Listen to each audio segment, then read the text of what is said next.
Welcome everybody to the April market update with Ben Relo. Lots has happened in the last 4 weeks and we're excited to update you. Interest rates went from 7 to 7.5% in the last 4 weeks, while everyone was expecting them to go down. So this is really the key thing of what we're going to watch is how does this affect the spring busy season. Buyers are still looking to transact. Sellers are still looking to transact. But at what price? And that's what we're finding out. This is price discovery happening live. It's really important to be in communication with your agent, someone who's in the know of what's happening on a weekly basis.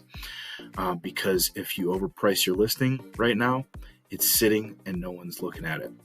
And that's costing you as the market evolves. Same with buyers. If you're looking at a property, it could be priced accurately. It could be priced overpriced. It's important to know the difference. So we're going to get into some more of the data here. Before we get into the local data, this is the macro data that's influencing things. Wages are climbing at a faster pace. This is real-time inflation. We all wonder why is, gas and milk and groceries more expensive, because employers have to pay higher wages to gain employees, and that buying power collectively expands. So why are house prices so high? Because wages are so high, and there's a competition for employees, and the employees need housing. It goes tandem. So as wages go up, house prices go up. Also, inflation goes up. That's why we can't get a break on interest rates, but it doesn't mean house prices are crashing. That's the big distinction that's important to note. Here's the change in home prices since 2022 on a monthly basis. This is an annualized number. So you can see for the last year, it's been about flat. And it depends what market you're in, and it's all, neighborhood dependent, but it's basically flat. And so what we're seeing is right now, sellers are pricing things as if the market's up 10, 20%. And it's not always there. Getting into the local Ben Beacon report data, this is for closed homes in March.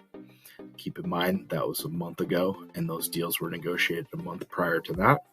So these are lagging indicators, but still important to see what's happening. 753,000 is the median home price in Bend. Days on market went down to 20 days from 40. 2 months of inventory. We're going to dive into the charts on these. Median sale price per square foot. This is what we talked about last month. We were wondering what's going to happen. Same thing happened as last year during February. We saw these incredible deals, low price per square foot, and then it kind of ramped into the peak season, which is April, May, June. July was also strong. So we're really curious how this is going to unfold through April, May, June this year. With the interest rate change, I would think this will be dampened how much higher this goes. But the results are going to be the results. So we want to watch and pay attention each week to see what's happening with prices. Days on market, same phenomenon we talked about happened last year, where days on market went way down on March. Same thing happening, only not quite as low as last year. 20 days on market. 20 days is not lightning fast. It's still homes are taking a little bit to sell, and also the big factor is where people price the homes. We're noticing a lot of people testing the market as sellers early in the season, which now is that's the time in the season to do it. You don't want to do it in July or August, but in early season you can try for a higher price, and if you don't get it, you can still cut. So we're going to be watching to see all the folks who put the aspirational pricing on early season. Do they get it, or do they have to cut?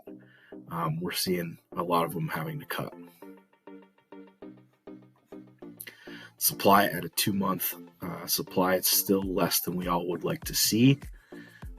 Into the MLS data for Ben, this is active listings. So real time, there's 363 listings It's nice to see that number go up because we had about 220 only a couple months ago, and we were saying it was going to ramp into the mid threes. So we're there. We just want to see more listings come on. Days on market is coming down from where it was, but it's still higher than the 20 that we saw in the Beacon report for closed listings. About a third of listings have done a price adjustment of 4.5%. We'll see how this number evolves over time as we get through the peak season. Bottom line this month, it's going to be a busy year. There's still lots of buyers and sellers who are actively looking to transact this year. The question is, where are they going to transact? At what price? And so overpricing is still rampant right now. Oh my goodness. You'd think that the market's up 20%, some of these asking prices, and they're not getting them. So sellers, be very careful about this. It is damaging. It is a very bad experience for a seller to overprice and wait 3, 4, 5, 6 months. Then you get into smoke season when it's not a good time to sell your house in July, August, September. Then you get into fall, holidays, and winter. So if you overprice it and you don't get it sold during the peak season, it's a long wait until next spring. And so that is one of the biggest mistakes we're seeing people make, and it's costing them damage to the final sale price. Now, for buyers, this is a benefit.